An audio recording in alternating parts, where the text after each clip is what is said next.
สวัสดีครับท่านผู้ชมที่เคารพทุกท่านครับเมื่อกี้นี้ผมได้มีโอกาสได้ดูวิดีโอการแข่งขันพายเรือระหว่างนักศึกษามหาวิทยาลัยออกฟอร์ดในเคมบริดจ์นะครับซึ่งเพิ่งจัดขึ้นมาเมื่อวันที่3เมษายนนะครับเป็นการจัดครั้งที่176นะครับผมก็เลยอยากจะเล่าที่มาที่ไปให้ฟังเล็กน้อยนะครับเนื่องจากก็เป็นกีฬาที่ผมชื่นชอบแล้วก็มีเวลาไปฝึกซ้อมหลายครั้งนะครับกีฬาการแข่งขันพายเรือระหว่างออกฟอร์ดและเคมบริดจ์นี่เริ่มปี 2372 นะครับก็คือ 1829 นะครับเป็นช่วงที่สมัยรัชกาลที่ 3 ทรงครองราชย์นะครับก็คือล้นเกล้ารัชกาลที่ 3 ทรงครองราชย์พศ 2367 นะครับถึง 2394 นะครับกีฬาพายเรือนี้จัดขึ้นในช่วงปลายมีนาคมถึงต้นเดือนเมษายนนะครับผมก็ไม่ทราบว่าเขาเลือกวันยังไงกันครับปกติก็ถ้าไม่ใช่ปลายมีนาก็ต้นเมษายนนี่แหละครับนะแต่ว่าการแข่งขันพายเรือระหว่างนักศึกษาออกฟอร์ดและเคมบริดจ์นี่จะไม่เหมือนกับการแข่งขันเล่นฟุตบอลระหว่างจุฬากับธรรมศาสตร์นะครับเนื่องจากว่าออกฟอร์ดและเคมบริดจ์นี่จะไม่มีโควต้านักกีฬาเลยนะครับมหาวิทยาลัยของเขาเนี่ยจะมีมาตรฐานเดียวกันก็คือว่าถ้าใครต้องการจะเข้าเรียนที่ออกฟอร์ดและเคมบริดจ์จะต้องมีมาตรฐานทางวิชาการอย่างเดียวเท่านั้นนะครับต้องตะเกียกตะกายเข้าเรียนที่มหาวิทยาลัยให้ได้ซะก่อนแล้วค่อยไปฝึกซ้อมหัดพายเรือทีหลังนะครับหลายๆคนก็ไม่เคยหัดพายเรือมาก่อนนะครับมาฝึกหัดพายเรือเมื่อเข้าไปเรียนในออกฟอร์ดแล้วนั่นแหละครับนะแล้วก็มีการเตรียมทีมอย่างดีการแข่งขันก็ทำให้มีโอกาสได้ชนะนะครับแต่ว่าโอกาสที่จะเป็นตัวแทนของมหาวิทยาลัยเนี่ยค่อนข้างยากเพราะว่าหลายวิทยาลัยก็มีคนสนใจที่จะไปเป็นตัวแทนมหาวิทยาลัยเมื่อมารวมตัวกันแล้วเนี่ยครับบวกลบคูณหารกันแล้วนะครับวิทยาลัยในออกฟอร์ดมีประมาณ39แห่งหรือ40กว่าแห่งนะครับมีคนสนใจอยากจะเป็นตัวแทนมหาวิทยาลัยแต่ละแห่งก็หลาย10คนนะครับเพราะฉะนั้นการคัดเลือกมันเป็นไปอย่างเข้มข้นมากโอกาสที่เรา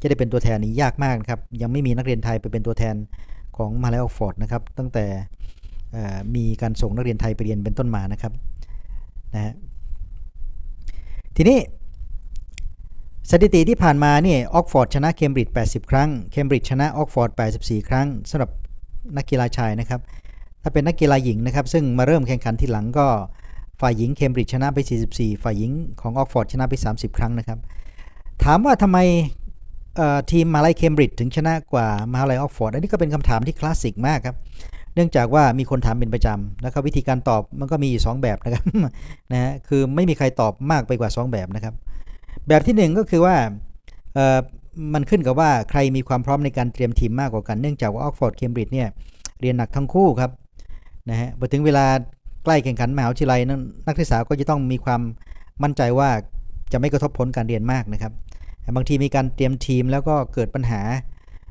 ในระหว่างการเตรียมตัวสอบในทางมหาวิทยาลัยไปด้วยอะไรประมาณนี้ครับนะบางคนก็มีงานหนักนะครับอะไรประมาณนี้มันทำให้เกิดมีปัญหาในเรื่องการเตรียมทีมบางทีก็มีการทะเลาะเบาะแว้งกันในระหว่างการเตรียมทีมไม่เห็นด้วยกับวิธีการฝึกนะครับถ้าใครมีโอกาสได้ดูหนัง True Blue เนี่ยก็จะมองเห็นปัญหาชัดเจนนะครับพูดง่ายก็คือว่าใครมีความพร้อมในการเตรียมทีมดีกว่านะครับแล้วก็นักศึกษาที่ได้รับการคัดเลือกเป็นตัวแทนมหาวิทยาลัยมีการฝึกซ้อมกันคงเส้นคงวาดีกว่าโอกาสจะชนะก็เป็นไปได้สูงกว่าอีกคำอธิบายหนึ่งนะครับซึ่งเป็นคำอธิบายประเภทที่2นี่เป็นค่อนข้างจะ sarcastic นะครับเขามีเป็นภาษาอังกฤษว่า the second best always tries harder มหาวิทยาลัยที่มีชื่อเสียงเป็นอันดับ2ของโลกของอังกฤษนะครับก็จะต้องพยายามหนักเสมอเขาพูดถึงมหาวิทยาลัยเคมบริดจ์นะครับเคมบริดจ์ที่เกิดมาทีหลังออกฟอร์ดและคนที่ก่อตั้งมหาวิทยาลัยเคมบริดจ์ก็เป็นนักศึกษาที่เคยเรียนที่มหาวิทยาลัยออกฟอร์ดนะครับหรือครูอาจารย์ที่เคยเรียนมหาวิทยาลัยออกฟอร์ดนะครับไปก่อตั้ง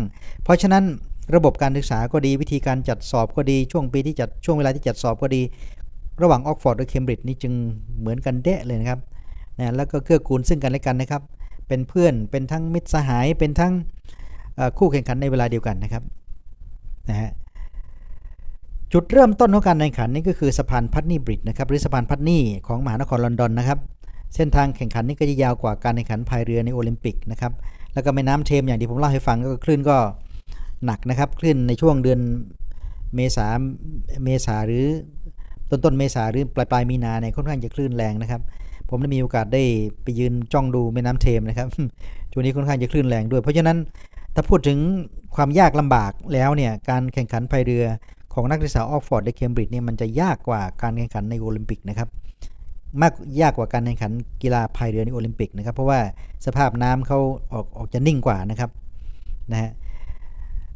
เส้นทางการแข่งขันก็จะมีอยู่ประมาณ6กิโลกว่านะครับก็คือ4ไมล์374หลานะครับนะอย่างที่เราฟังก็เริ่มจากสะพานพัดนี่นะครับซึ่งอยู่ทางภาคตะวันตกเฉียงใต้ของลอนดอนนะครับไปยังย่านมอดเล็กซึ่งอยู่ฝั่งทางใต้ของแม่น้ำเทมนะครับนะการแข่งขันพายเรือนี่เป็นกีฬาที่น่าดูชมมากนะครับในสมัยที่ผมเป็นนักเรียนผมก็ใช้เวลาช่วงหนึ่งนะครับส่วนใหญ่ก็จะประมาณเสาร์อาทิตย์นะครับกับเพื่อนนะครับไปพายเรือกันประมาณเดือนหนึ่งก็ประมาณ 2-3 ครั้งนะครับ 2-3 ครั้งนะครับนะเนื่องจากว่าเราให้เวลากับการเรียนมากเราไม่ใช่เป็นคนที่ตั้งใจจะเล่นกีฬาอะไรจริงจังนะครับแล้วก็เผื่อไปอย่างอื่นด้วยเต้นสควอตบ้างแบดมินตันบ้างอะไรต่างๆประมาณนี้นะครับนะเวลาไปก็ตื่นกันตั้งแต่ประมาณ 5:30 นะครับเพื่อจะไปเล่นกันประมาณ 6 โมงนะครับคือการไปเล่นพายเรือเนี่ยเราจะต้องพาเพื่อนที่สนใจจะพายเนี่ยนะครับซึ่งมีจำนวนเท่าที่นั่งในเรือนะครับนัดวันกันแล้วก็พากันไปพายนะครับผมพายเรือผมพาเพื่อนไปเพื่อจะไปพายประมาณ 6 โมงถึง 7 โมงเช้านะครับวันเสาร์หรือวันอาทิตย์นะครับอีกกลุ่มหนึ่งก็จะมาต่อจาก 7 โมงเช้าไปถึง 8 โมงนะครับถ้ามีนักศึกษาหลายๆทีมสนใจจะพายเรือก็ต้องไปลงชื่อจองล่วงหน้านะครับมิฉะนั้นก็จะเกิดปัญหากันนะครับนะในบางช่วงนี่คนสนใจพายเรือกันเยอะมากนะครับนะผมก็อาจจะไม่เล่น ช่วงไหนที่คนเขาไม่ค่อยเล่นเนี่ยเราก็มักจะลงไปเล่นกันนะครับนะอันนี้ก็เป็นเกร็ดประวัติความเป็นมาความเป็นไปของการพายเรือในออกฟอร์ดกับเคมบริดจ์นะครับต่อไปนี้ก็ขอเชิญทุกท่านชมคลิปการแข่งขันภายในปีนี้นะครับซึ่งทีมมหาวิทยาลัยออกฟอร์ดชนะทีมมหาวิทยาลัยเคมบริดจ์นะครับแต่ปีหน้านี่ผมคิดว่าดีไม่ดีเคมบริดจ์ก็อาจจะทวงแชมป์คืนก็ได้นะครับพบกันใหม่คลิปหน้านะครับสวัสดีครับ Gemini men's boat race. So Matthew Pinsent will be our umpire. He is here now to oversee the coin toss. And we have the president of Cambridge, Charlie Marcus, and the captain of the Oxford boat, Tobias Schroeder. Matthew, over to you. Tobias, as challenger, as Oxford are challengers, if you'd like to make a clear call when the coin is in the air. Tails. Call is tails. It is a head. Middlesex. Cambridge chooses Middlesex. Charlie, while we're here, surrounded by crowds, what is your impression so far of a boat race back on the Tideway? It's excellent to be back to the home of the boat race. It was, of course, kind of very nice to race at Ely last year, but to have all the fans back this year is just brilliant. And Tobias, what has it been like for you as an experience building up to this? Well, it's been the same as normal, I'd say. We've had some tough weather this week, some difficult conditions to battle through, but ready to race today. Good luck to you both. Thank you so much. Ladies and gentlemen, the captain and the president of Oxford and Cambridge preparing for the boat race. So Cambridge win the coin toss and they've chosen Middlesex. Constantine Leloulis alongside me. Is that a surprise? I think as coin tosses go, it's an interesting decision. You'd normally expect the crew that wins the toss to choose Surrey. The idea is that Surrey gives you about 3/4 of a length advantage in the middle of the race. Okay. Middlesex might give you 1/4 of a length, but earlier in the race. And so more attractive because it's earlier, a more critical time in the race, but a bit less of an advantage. I mean, so normally crews would choose Surrey, but actually, at the end of the day, over the course of 180 odd years, it's near as damn it 50-50 between either station in terms of who wins. Okay. Well, there are two top quality crews on show here, some amazing athletes, amazing rowers. And I know one person who today is very important for is Angus Groom, someone that you're paying particularly close attention to. Yeah, absolutely. I first met Angus probably about 13 years ago when we were both trialling for the GB Junior setup. And ever since then, I've just had him in mind as someone who really gets his head down, works really hard. You know, rowing is a sport, I think, that doesn't lend itself to prima donnas, and I think Angus is very much in that kind of, in that mould. Yeah. You know, he just gets on with the job, really good guy in the crew. We were in the same Olympic team in Rio when he was in the quad, and then 5 years later in Tokyo, he made gold in ambition and got a silver medal. And of course, it's all building up to today. Today's his earmarked as his really final big race. Yeah, his last major international competitive race, his last big moment today. Hopefully, it's a good one. How do you see it? Yeah, you know, I spoke to Angus yesterday. He sounded super calm. It sounds like the whole crew is really composed. I mean, they've got some incredible pedigree in there. I don't mind saying, more pedigree in that boat than, really than any crew I was in. They've got 5 Olympians in there. Pretty stacked, really strong. But I think that the risk if you have such pedigree in one crew is that you get conflicting personalities or really strong conviction about the best way to do things because they've all had success in their own way. But it sounds like actually they're all really singing from the same hymn sheet. Constantine, thank you very much. It's time for the men's boat race.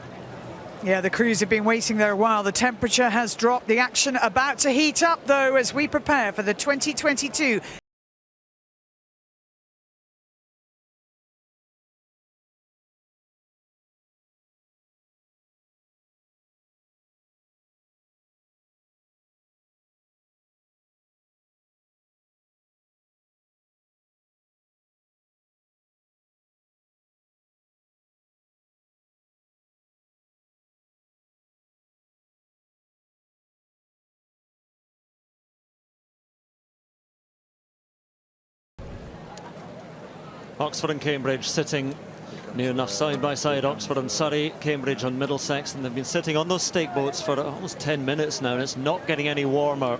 Clouded over, the temperature has dropped, but we're not too far away from the start of this race. This event, a thread which stretches back over 190 years, and for almost 180 of them on this stretch of the river. And we're back here this year. Tobias Schroeder just slapping a bit of life into his legs. You heard Ollie Wynne-Griffith talking about in the Cambridge boat in the 7th seat. He's talking about just all he's focused on is getting that first stroke right. It sounds strange in a race of 650 strokes or so, but the first one is so important. It can go wrong here. Matthew Pinsent, Sir Matthew in the umpire's launch, and he will wait for the signal, and then he will give the signal. And normally on a start line, the crews are pretty nervous, but actually, from my experience, this is a very special moment on the start line of the boat race because it's the last time you're all together as a crew before your fate is determined, before you know whether the time you've spent together is a success or a failure. And so these moments just together are very special. The nervous moments as well, obviously, because 7 months training together. And a lot of the Olympians have talked about coming in just a month after competing the Olympics and coming into an entirely different program and having to get used to racing in perhaps a different way. Yeah, I think that's absolutely it. When you're an Olympic athlete, you get a lot of time to get yourself sorted. You can do your training and then you've got plenty of time to sleep and eat. But actually here, you've got to get your academics sorted as well. And what doesn't help Jack Totten there looking around is that there's a little bit of an issue that they're just sorting out. And you can see again the tide, the stream going underneath the boats and moving them around. Both crews, get ready, please.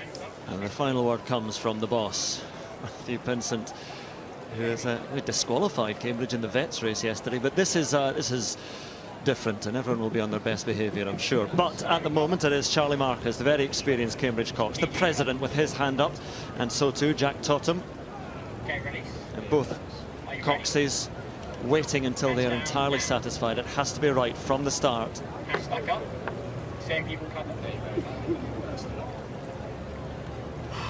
All the tension, but it has to be channeled with a great deal of control here. The start has to be tidy and clean. And you think of what these two crews will look like in 16 or 17 minutes or so near Chiswick Bridge. Totally spent.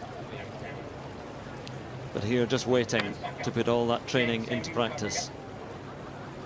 Cambridge, Charlie Marcus looks to be pointing quite far over to the right, which, given the angle, this must be a deliberate decision. I think Cambridge must have some sort of tactic at play to try and cut that first Middlesex bend and get into an early Attention. Go! So attention, go, and the red flag drops, and the 167th boat race is underway. Now, we saw in the women's race that Cambridge really did start so strongly, and with the spray and the surge, Cambridge lifted out now alongside Oxford, over 40 strokes a minute. Then they'll settle into rhythm, but who gets the stronger, the quicker start? There's certainly some significant tactics at play going on in the Cambridge boat, because they're steering quite far over towards the Middlesex bank, which makes me think that they've got a plan. Cambridge look to get away very cleanly, but Oxford are now really driving that strokes out. They look like they're taking inches every stroke here, surging through the water. straight away you can actually see the really contrasting rowing styles here. Cambridge have this more sort of Antipodean style. It's quite long and relaxed. Oxford are a bit quicker in the stroke. They're more aggressive. Both are really, you know, good styles of rowing, but they are very different, and you can see it here even in the first minute of racing. Already we've got umpiring going on here, and this early on, when the crews are settling into their rhythm, as Zoe was saying in the women's race, it's risky because the crews need to relax. They need to be loose. They need to be able to feel for the water. And if you're nervous that you're going to lose your blade, that doesn't help you find your rhythm. A narrow lead for Oxford at this very early stage, but well, a course of 6.8 kilometres, 4.2 miles, and Cambridge to your right in the Middlesex station. They'll have the first advantage as they come round the New Look Craven Cottage, an advantage of just about a quarter of a length, but it's Oxford at the moment up by just about that margin.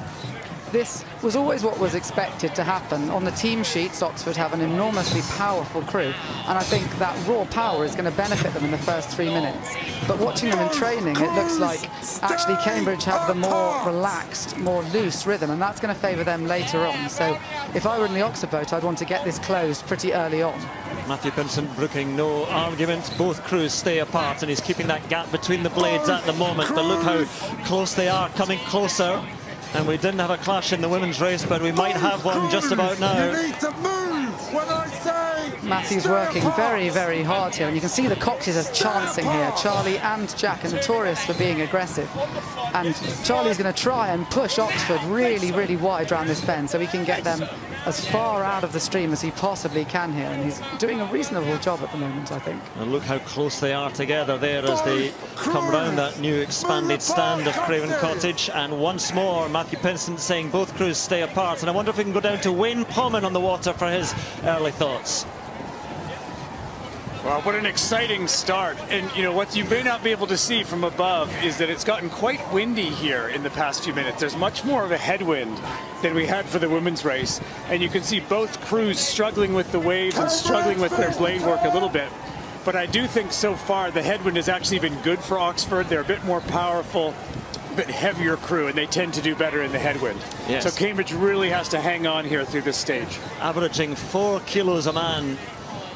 Per oarsman heavier Oxford, and again they have that experience. But look at the bow seat there. You've got Liam Corrigan we mentioned. You know, he's a heavy man to be in the bow seat. David Ambler as well. That bow pair is, well, the whole crew is heavy for Oxford, but at the moment heading into that breeze might be standing them in good stead, as Wayne Pommen was saying.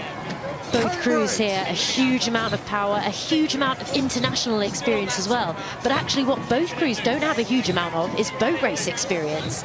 And you need someone really who can anchor you to the tideway as well, and who knows what it's like to be in these kinds of situations, in these kinds of races that are playing out now. Well, look at the face of Simon Schurk there, one of the 3 Swiss in this race. He's got great experience as an Olympian and a gold medalist, and 2 Swiss in the Oxford boat as well. And Jack Totham gives the instructions to his crew. But when you talk about Roman Rusli and Delars, the Swiss rowers in the Oxford boat, they come in as scullers, and so they have to adjust and get used to racing on the tideway here in sweep rowing. One of the things that Cambridge coach Rob Baker has worked on a lot this year is making sure that his crew is comfortable not being up on the opposition. It's very good training to make sure that the crew's happy to move back and just sit on their rhythm and relax when they're not up. Yeah, Rob Baker talked about how his crews had to endure the training that they were going to have to go through all winter. And that's what Cambridge are going to have to do now. They are going to have to endure being just down, and not only being a little bit down, but also we're about to come into the bend that is going to favour the leading Oxford crew.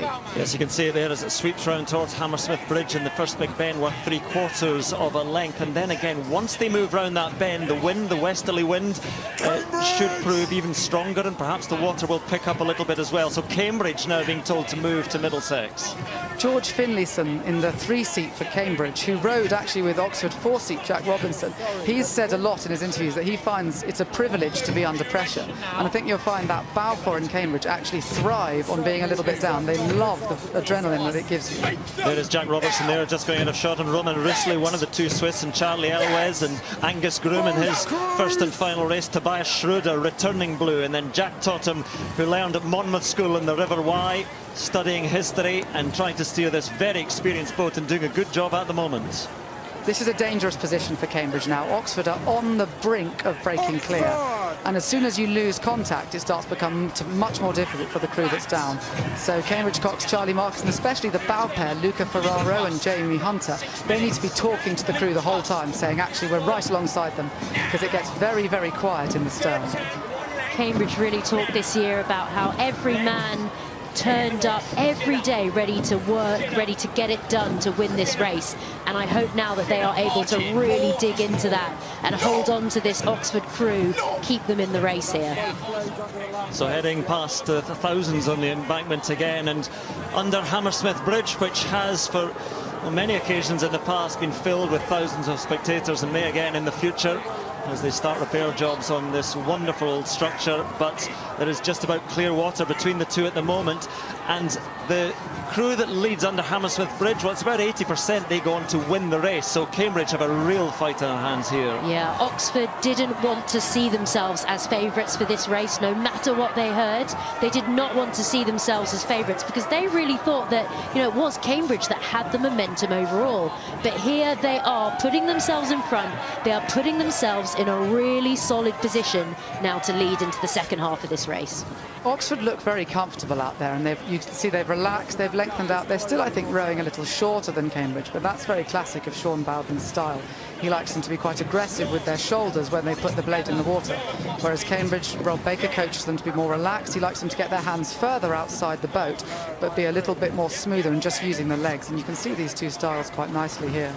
Well, the boat races have brought so much success for Cambridge in recent years on men's and women's side and lightweights, and this would be a rare success for Oxford in recent years. But you heard there from Matthew Pinsent that Cambridge, you are in Surrey now. So again, the crews have effectively switched stations here and now moving back to Middlesex, Cambridge. What will be encouraging for Cambridge is the crew hearing Matthew Pinsent say that means that Matt Pinsent thinks Cambridge are coming back, and he's instructed Charlie that he's going to have to go round the outside. But when you're in the Cambridge crew and you hear the umpire saying actually you're coming back on them, that's going to be very encouraging, because that's information that's coming from outside the boat that will drive them to push on harder.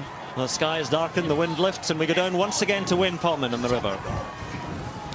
Well, it's do or die now for Cambridge. They've got to get their bow back up next to Oxford to force Oxford back onto the Surrey station, and then Cambridge will have the advantage of the last bend. But it's looking really tough. Cambridge put in a big push just before Hammersmith that Oxford defended, and they tried again about a minute ago, and it looks like Oxford has moved away again. So tough moments now for Cambridge if they want to get back in this. We heard Jack Totham then calling to his crew that he wanted them to turn the tide. They have lost the last few races, but they are now in control of this one. They have fresh blood coming in this year, and they wanted to leave some of that disappointment of previous years behind.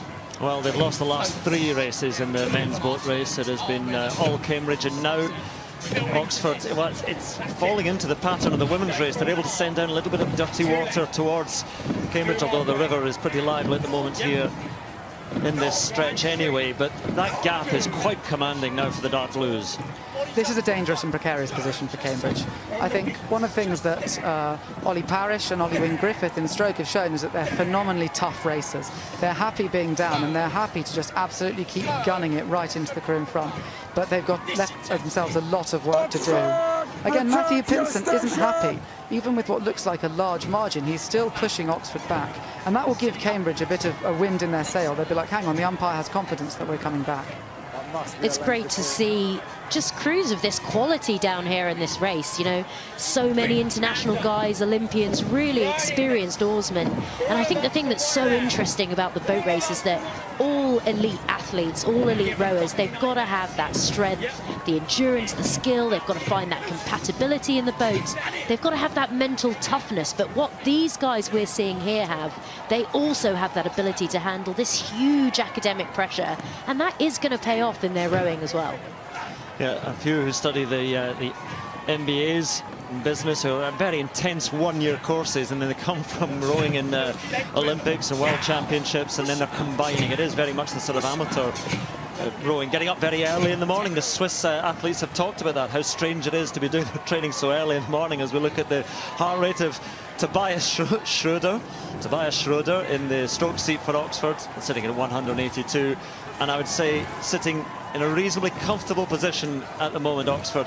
And again, you look at the two crews, and we talk about the height and the weight of Oxford, and there are a couple of natural lightweights who have bulked up a little bit for this race, but Jamie Hunter for Cambridge and Simon Shurk for Cambridge, and sometimes that just tells. Absolutely. What's also interesting in the Oxford boat is that three of the Olympians there, Angus Groom in 7, Roman Russley in 5 and Barnaby DeLarts in 3, have come from Olympic programmes in sculling where you have 2 oars per person and your body always stays in the middle of the boat. And Sean Bowden has had the unenviable task of coaching them to row sweep in 7 months, which means they've only got one blade and your shoulders and your head and your hands have to come outside of the boat on one side at the front end, and it's difficult to coach scullers to do that well. And actually, credit to Sean, he's done a very good job of making these guys slot into that rhythm. Yes, and for rowing aficionados, Oxford have a bow rig boat, which means that it's the stroke oar is not on the stroke side, it's actually on the right-hand side as you'd look, the starboard side as you would look down the boat from the cox's viewpoint. But there, the view that Jack Totham has of Tobias Schroeder, Angus Groom behind him, Charlie Elwes, Roman Russley, Jack Robertson, Barnaby DeLars and David Ambler, Liam Corrigan, and they are rowing beautifully as one at the moment. What Jack Totham is doing really well, you can hear, he's not really shouting at them, he's just talking to them. He's conveying them the information they need and using that to provide the motivation. What you don't want to do in a commanding position is get overly excited and increase the chances of making a mistake. And we apologise for the overexcitement again from the coxies, but yeah, let's look at his heart rate and just think pleasant thoughts. I think it's really interesting to see how this race has played out. Tobias Schroeder there in the stroke seat of the Oxford boat. You know, he was nominated the crew captain because the president, Martin Brasco, actually didn't make the crew this year. He was one of 4 men racing in the reserve crew for Oxford who dominated their race earlier against Goldie. Tobias Schroeder, though, he's the one with the tideway experience in that crew. You know, he's the one who knows how to play this game, and he is leading his crew beautifully here. Tobias Schroeder has lost every boat race that he's taken part in, so there'll be a real personal motive for him to try and turn that tide around, especially as he's approaching the end of his time at Oxford. Well, past the bandstand, that's now a big lead for the Dark Blues and heading for almost certain victory now, because you do not turn around that kind of lead or that kind of deficit as you head towards Barnes Bridge. Now it's about staying calm, it's about just keeping your head together. The thing you absolutely do not want to do is make a mistake and end up snatching defeat from the jaws of victory. You have got to stay relaxed and just try and enjoy this moment as best you can. And the Cambridge cox Charlie Marcus now will be focusing on giving them information that he knows can make them faster, so he'll be using the speeds that he's got from their GPS box in the boat and saying, actually, let's try and get this a little bit faster. Let's take this next stretch to the bridge and this next stretch to the halfway down the bend and use the GPS speeds to try and make it faster. What he won't be doing is calling too many margins, calling too many distances, because you've got to try and control something that's immediately controllable to you within the boat. A tangible target is much better than saying, let's get through this 3-length deficit. Just over 1,000 metres to go from Barnes Bridge to the finish, and Oxford away and clear at the moment. And the Parish family, mixed fortunes today, because Ollie Parish in the stroke seat there for Cambridge is heading for defeat. Jasper Parish steering the Cambridge women to victory a short while ago. This must also be an amazing feeling for Angus Groom, sitting in the 7th seat of the Oxford boat. He's had mixed success throughout his international career, getting an unexpected silver medal in the men's quad in Tokyo, and this is his last big race of his rowing career ever before he focuses on his academic work on stem cells. So to finish that with what looks like a resounding win over Cambridge must be a really amazing feeling for him. As I look down the recent results as well, here on the tideway, 1 length, 3 lengths, 1 1/4 lengths, 2 1/2 lengths. This is heading to be something very different, and this is a good better than good Cambridge crew, but it's a simply stunning Oxford outfit. Absolutely. So, you know, both of these crews really stand out. And I think, like you said earlier, in the women's race, this Cambridge men's crew in any other year may be leading by miles, but they have come across a really spectacular Oxford crew here. And you can see now those guys, they are enjoying this, as you should be, as you come down towards the end of your boat race when you are leading by several lengths. The pain is a two-faced demon, and if you're leading, you love the pain because you know that every stroke brings you closer to victory. But if you're losing, the pain is the most horrendous thing in the world because you've got to keep pushing, and you know that it's at this stage it's most likely going to lead to you losing. Well, it's most certainly there, the pain and the effort, and you're asking your legs for a little bit more, and digging deep to find something, and it is much, much easier when you're out in front and you know that victory is inevitable, that it's coming in just a few hundred metres time.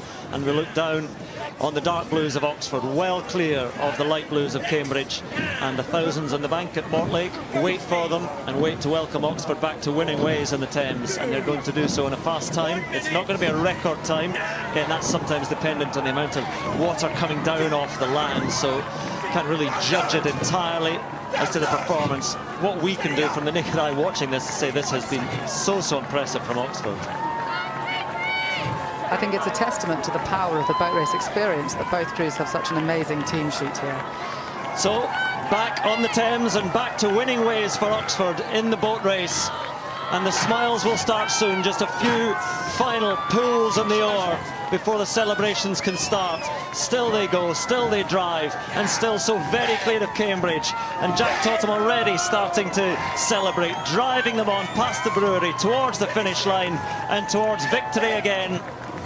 So they end the Cambridge dominance in this race, past the finish post, and the arms are raised, taken off those oars and raised in celebration. And Cambridge, the heads bow immediately. All the effort, and they will know it is for very little indeed. Absolute devastation there from the bow seat, Luca Ferraro, but it was a very valiant row from the Cambridge crew. But this today is all about Oxford. That was an incredible performance from an incredible crew with really strong talent, and Sean Bowden has done a very good job of tying them together into a rhythm that he thinks is winnable. And again, this multinational setup, the Australian Jack Robertson, his cheers echoing under Chiswick Bridge. In front of him, Roman Roussley, the Swiss. Behind him, Barnaby Delars of Switzerland, Charlie Elwes, Angus Groom, Tobias Schroeder from Great Britain, and a simple word, no protest in this race. There's nothing to protest about. But I think some tears of joy from Tobias Schroeder, as we were talking about during the race. He's known only defeat in this race, but suddenly he's a winner of a boat race. And that in the career of a university rower means absolutely everything, as you can see. Exactly so. You can see what this means to these athletes. This is not just a sporting event. This is something they've been working for months, for years. It's brought them all to this point. I think that face of Tobias Schroeder says everything about it, because he's tried and failed, and it's considered failure when you lose in the boat race. That's all they think about. But tears of joy to go, the smiles and the back slapping beyond in the crew, and the contrast of the boat race. Look at them there. It's a really touching moment watching the reaction on Tobias's face. I think that shows how much this race means to the people in it. And this moment on the finish line is horrendous, because when you're under the bridge like that, the losing crew can hear the winning crew cheering, and in the winning crew you can see how much the devastation is on the losing crew's faces. And I think in the Cambridge boat as well, they should be reasonably pleased with the rhythm they've rowed. I think the margin was a little bit larger than I was expecting, but I think they put together a really good rhythm, and I think Rob Baker has done well to tie together so many disparate people, such an international programme together to produce a strong racing crew. Yeah, and again, you know, you would like very, very close races watching it, and perhaps you'd like a few clashes in the boats coming together. But it's testament again to the Cambridge women and to the Oxford men that they were just dominant. I think so. I think, you know, they did live up to their hype, really, as favourites in both races. I think on paper, both crews did look like they should be leading, and they went out there and they did exactly what they needed to do to put themselves ahead. So for the first time since 2017, it is dark blue celebrations. It is Oxford who take victory in the boat race, and a few final shots of the celebrations for you. But as we said, a dominant, a masterful performance from those who have won, well, major championships, world championships, have competed so well at Olympic Games. But here, to win the boat race, it means a great deal as well. Oxford take it in 2022.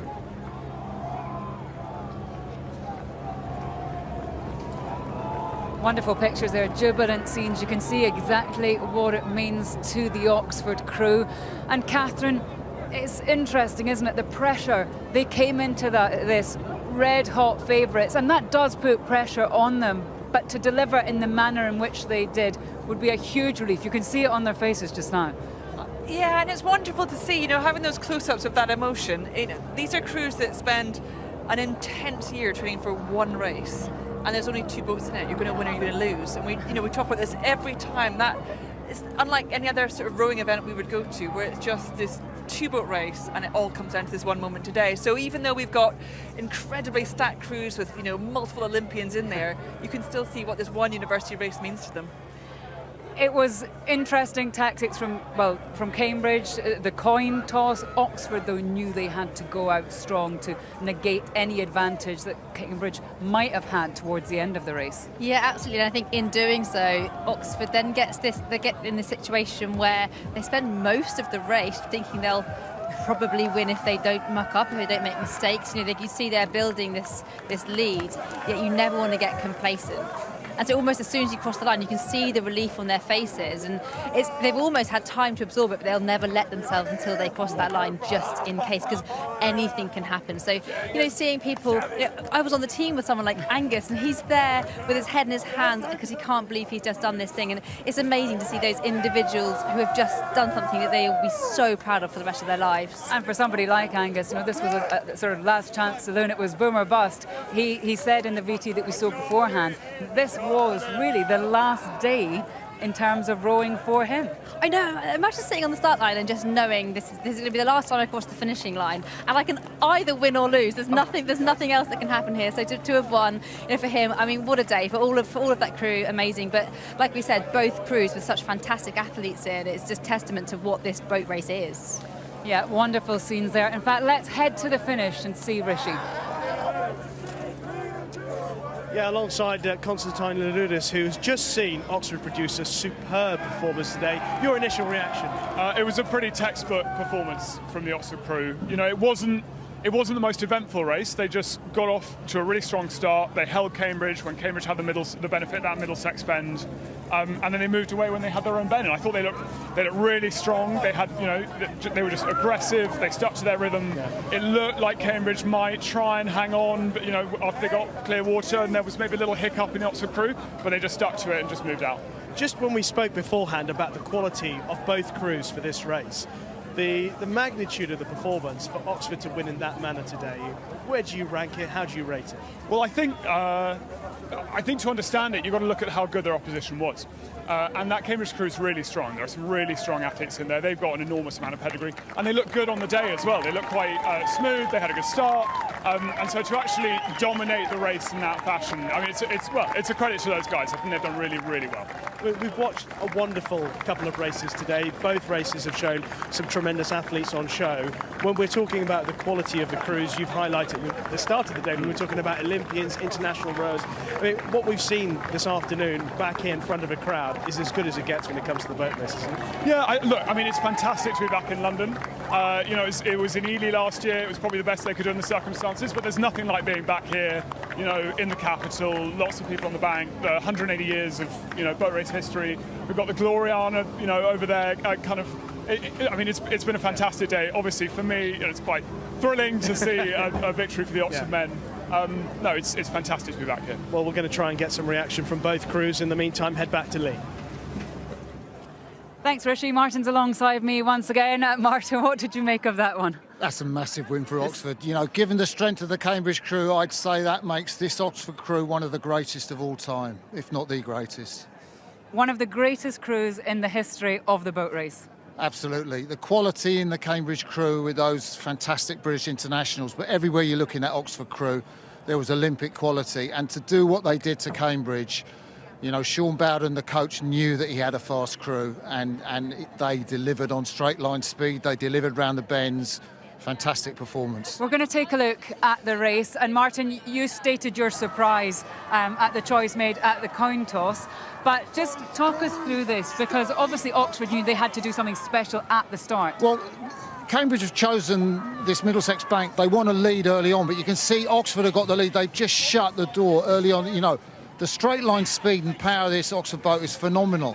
And I think you can see there, they're into a rhythm, they're nice and smooth, they're relaxed. A lot of people thought they might be hampered by being a little bit tense, a little bit tight, having so much power, but not at all. They're nice and fluid and relaxed. And they've just closed the door on Oxford round the outside of that first Middlesex bend.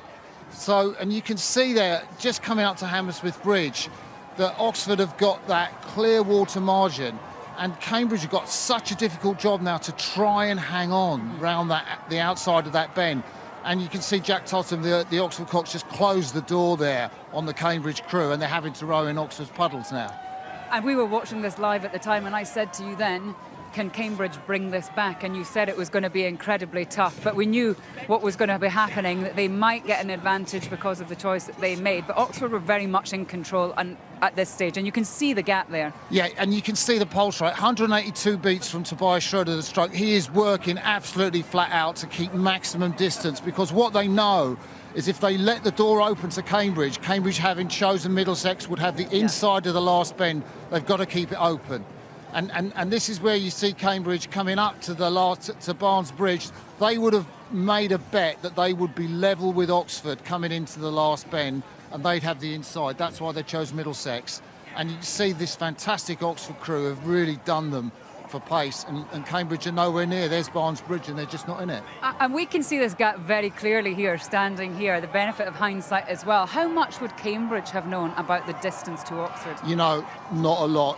Charlie Marcus, the Cox, has got to keep them into process. They've got to keep them focused, because the motivation, if they know that's how far down they are with that much in the race to go, just isn't there. So they're all into focus, how the boat's going, and that's what's important for them. And I suppose the flip side is that Oxford know how special this moment is. They can see the gap. They have absolute belief in themselves. So they won't even be feeling tired at this point. They'll be pushing on harder. Yeah, I think so. But you can see the looks on the faces. They're really into what they're doing every single stroke. And the feeling of elation, I've never felt it myself as an oarsman, but as you cross that boat race finish, it's absolutely electric. You have seen some great rowing. You've been part of some great rowing in your time. How special is it to be here on the banks and have witnessed that today? Oh, it's one of the blue ribbon events in the world. It's on every rower's bucket list. If you can do the boat race, it's one of those things that you want to, stand out for. And as a race, I think we've been treated to fantastic spectacles, men's and women's races, that amazing Oxford men's crew. The women's boat race crew won by Cambridge with Grace Prendergast in the seventh seat. It's just outstanding to see. It's been a really special day, and well, you've given us goosebumps saying that's one of the greatest Oxford, greatest boat race crews of all time, and Rishi's with them now. I am indeed. Tobias Schroeder and Jack Totham alongside me. Jack, first of all, I want to get your thoughts on what you guys have achieved today. Oh, I mean, just everything we've talked about, everything we've worked towards for so long. You know, it's been 6-7 months season with this team. A lot of experienced guys to go back a long way, but this has been a dream for so many of us. For me, 4 years or more, I've been watching the boat race for 10 or more. Just to put it out there today and to put in the kind of performance that we've put so much into, that just means a lot. And with these guys, that's the most I can ask. Tobias? Yeah, it's been a lot of years trying, a lot of years failing. I'm just so proud of what we did there. It was a 10 out of 10 for us. You know, you train to win on your 5 out of 10 days, but that was 10 out of 10. Yeah, no regrets. It was really good. And just tell me what you were saying to Jack after the first stages of the race about what questions he was asking of you. Well, the race plan was always to go out really hard, win the race from the start. We had a really good start, and then from like 4 minutes in to 7 minutes in, I think we did 2 more pushes than we maybe planned, or we did the number of pushes we needed, but I had nothing left 8 minutes in, so. I definitely think some people behind me pulled me along a bit at the end. But Jack, one of the things that can give us a bit of context as to how good your crew has been today is the opposition. And people look at the Cambridge opposition, know how good they are, know how well they performed. And the word is that everyone's saying is that this is one of the best performances by a winning crew. What are your thoughts when you hear those things? I mean, all we know about Cambridge is they've got huge talent. They've had a really strong programme for a number of years. And we've been watching the race, and they've raced so well and did it again today. And we had to, as T alluded to, really, make some bold calls in there, and to really put ourselves on the front foot. And complete respect to those guys. And great race. Huge effort. Very well done to both of you. Enjoy the celebrations. Thank you. Yeah, that was a really good point.